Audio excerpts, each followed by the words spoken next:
জয় যিশু প্রিয়রা, আমরা দেখেছি প্রেরিতদের কার্য 20 অধ্যায় 33-34 পদকে। আজকে আমরা দেখব 35 পদকে। আসুন কি লেখা আছে পাঠ করে দেখি। এইরূপ লেখা আছে, সকল বিষয়ে আমি তোমাদিগকে দৃষ্টান্ত দেখাইয়াছি যে এই প্রকারে পরিশ্রম করিয়া দুর্বলদের সাহায্য করিতে হইবে এবং প্রভু যিশুর বাক্য স্মরণ করা উচিত, কেননা তিনি নিজেই বলেছেন, গ্রহণ করা অপেক্ষা বরং দান করা ধন্য হইবার বিষয়। আমেন। হ্যাঁ, প্রেরিত পৌল 35 পদে বলছেন, আমি যাহা করেছি তা সব কিছু তোমাদের দেখিয়েছি। আমি যে কঠিন পরিশ্রমের দ্বারা দুর্বলদের সাহায্য করি তাহা তোমাদেরও করা উচিত এবং আমাদেরকে প্রভু যিশুর কথা স্মরণ করা উচিত, কারণ পাওয়ার চেয়ে দেওয়াটা অনেক বেশি আশীর্বাদ আছে।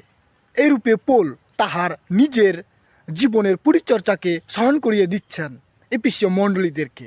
তো প্রিয়রা, আমিও আপনাদেরকে বলি, যদি আমরা প্রভু যীশু খ্রিস্টকে বিশ্বাস করে থাকি, তাহলে যে আমরা পরিশ্রম করছি, সেই পরিশ্রমের দ্বারা আমরাও যেন দুর্বল বিশ্বাসীদের পাশে দাঁড়াই এবং তাহাদেরকে সেবা করি, কারণ প্রভু যীশু খ্রিস্ট আমাদেরকে সেবা করেছেন এবং আমাদেরকে সাহায্য করেছেন। তাই আমাদেরও সেই ঈশ্বর প্রভু যীশু খ্রিস্টের কথাকে স্মরণ করা উচিত।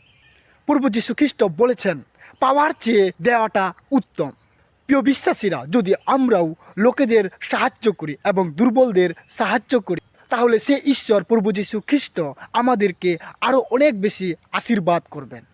তাই আসুন প্রিয়রা, আমরাও স্মরণ করি যে ঈশ্বর প্রভু যীশু খ্রিস্ট তার শাস্ত্রে বলেছেন, তাহা যেন আমরা স্মরণ করি এবং আমরাও দুর্বল বিশ্বাসীদেরকে সাহায্য করে সেই ঈশ্বর প্রভু যীশু খ্রিস্টের আশীর্বাদকে লাভ করি এবং আশীর্বাদকে লাভ করে সে ঈশ্বরের গৌরব প্রশংসা করতে থাকি।